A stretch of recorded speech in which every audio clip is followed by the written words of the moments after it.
السلام عليكم، ازي حضرتك عامل ايه؟ فيديو من فيديوهاتنا زي شرط شقتك، احنا في واحدة من وحدات مواقعنا في بورتو. لسه أول يوم لينا خالص في الشغل مع بعض. طبعا الحمد لله. أول حاجة يا جماعة بنعملها إن احنا بننزل الموقع نرفع مقاساتنا. بعد ما نرفع المقاسات طبعا بالمتر بنبدأ نعمل بلان للمكان، ونوعا ما نشوف احتياجات العميل ايه.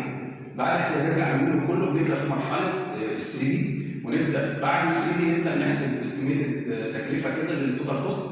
بعد كده نبدا زي النهارده كده اول يوم جاي معايا رجاله ربنا يحفظهم، وبنبدا نقسم الشغل بتاعنا. فهنا الشغل زي ما انتم شايفين المكان ريسبشن، الجزء ده يعتبر زون واحد بس. فالفكره ازاي وانا عندي زون واحد الجزء ده استغله امثل استغلال. انا عندي دلوقتي المكان ده، طب انا هعمل ايه؟ الجزء ده كده هجيب كنبه ال شيب في الجزء ده، هتيجي لغايه هنا معايا، هتبدا من خلالها اقدر اظبط مع الكاونتر توب، يبقى فيه كونكشن ما بينه وما بين طبعا الكوميونيكيشن بتاعنا.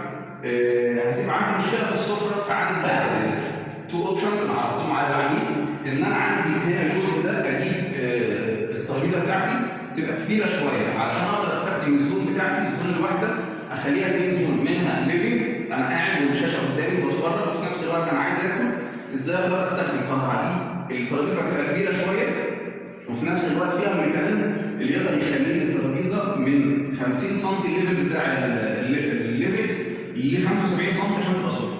وفي افكار كتير مع بعض